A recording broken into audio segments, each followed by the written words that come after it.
Mr. President, it's observed that we are being asked to confirm a Treasury Secretary who helped bring about the 2008 financial crisis and profited off the misery that followed.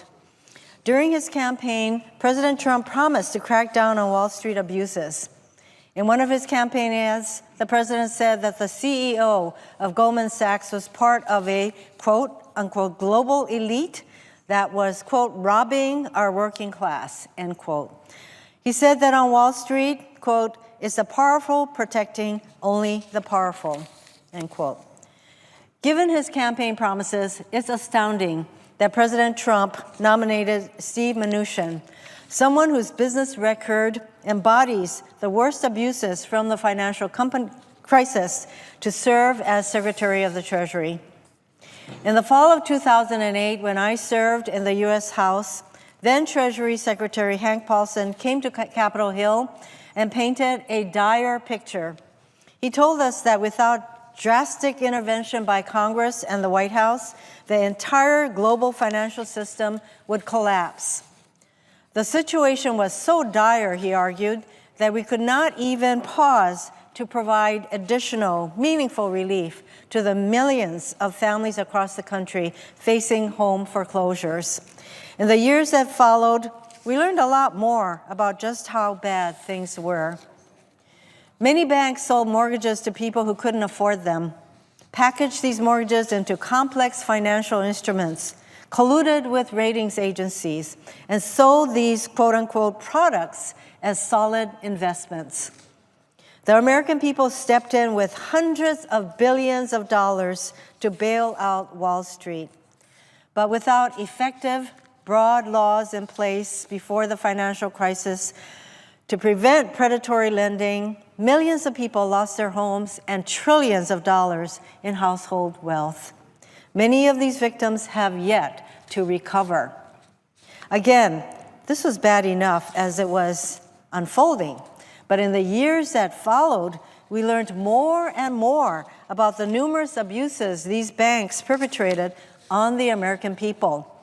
After years of pushing subprime loans on minority homeowners who couldn't afford them, foreclosures devastated minority communities across the country. According to a 2010 study by the Center for Responsible Lending, minority homeowners were 70% more likely to lose their homes in foreclosure proceedings.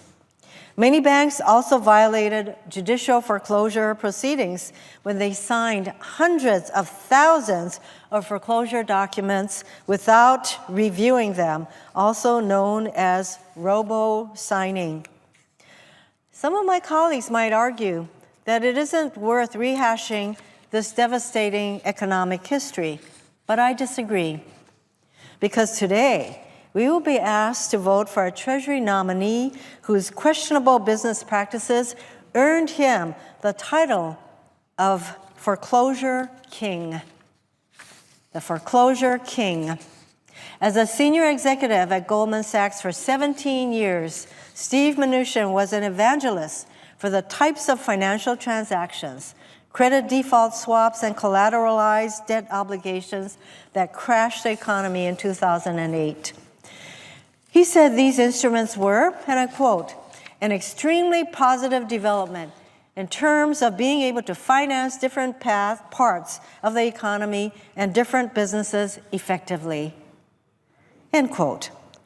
So what was essentially just business to him devastated the economy and the lives of millions of people. As the CEO of OneWest, Mnuchin was deeply involved in subprime lending and was responsible for tens of thousands of foreclosures across the country. Under Mr. Mnuchin's leadership, OneWest was among the worst offenders in robo-signing foreclosure documents. And while he denied this fact during his confirmation hearing, a vice president of OneWest admitted to signing 750 documents per week while spending less than 30 seconds on each one. In other words, he was very busy robo-signing these documents. Under Mr. Mnuchin's leadership, a One West subsidiary, Financial Freedom, foreclosed on more than 16,000 seniors living on fixed income and who had reverse mortgages with that company. In one case, the company foreclosed on a 90-year-old woman's home over a 27-cent debt. Hundreds of families across Hawaii who had mortgages with One West felt the impact of Steve Mnuchin's business practices personally. In 2013, I received a letter from Suzanne on the Big Island. Suzanne is a retired Navy civilian. She depends on her disability and retirement income to afford her modest home in Hilo. She had her mortgage through One West. When she wrote to me, her home was in court-ordered mediation pending foreclosure. Suzanne went into mediation in good faith, assuming that One West would assist her with a loan modification. Well, she was wrong. Suzanne and One West agreed that before she signed any modification, she would receive a written offer that included the full terms of the agreement. But during their second mediation meeting, in violation of the agreement, One West told Suzanne that she owed $30,000 more than her records showed and made a unilateral offer without disclosing any of the terms, contrary to what they had agreed to. Suzanne wisely refused to accept this so-called offer. At the time that she wrote to me, One West was pushing a judge to proceed with her foreclosure. I quote her, "I can afford my home," she wrote. "I want to keep my home, but the difference between a $1,300 a month and $1,500 a month is huge. One West has billions and is considering going public this year." She went on to say, "They have made unreasonable offers, lost paperwork, ignored requests, all the nightmares you hear about on the news. Well, consider me a poster child." Suzanne asked us to write to Steve Mnuchin on her behalf, even though she knew that One West had a record of hanging homeowners like her out to dry. She said, "It seems to me that Mr. Mnuchin was one of the architects of our meltdown," unquote. She's right. There are tens of thousands of stories from One West customers like Suzanne's across the country. And Mr. Mnuchin is responsible for each one of them as CEO of One West. Now, President Trump is asking us to confirm Mr. Mnuchin to serve as Treasury Secretary.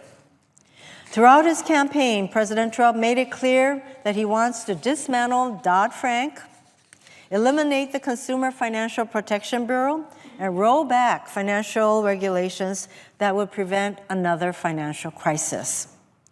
As Treasury Secretary, Mr. Mnuchin would be charged with implementing this agenda. Credible economists have warned that we could end up in another financial crisis. My question is, who would a Secretary Mnuchin try to save? Wall Street or the millions of people who will be adversely impacted? His record shows which path Steve Mnuchin would choose. And this is why I call on my colleagues to oppose this nomination. I yield the floor. Mr. President, I note the absence of a quorum.